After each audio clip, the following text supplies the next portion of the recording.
আসো মা, আসো আসো, বসো বসো।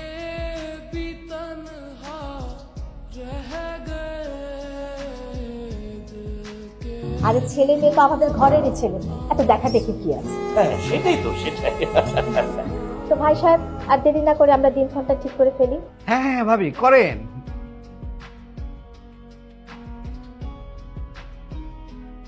আঙ্কেল, ওদের একটু আলাদা কথা বলা দরকার না?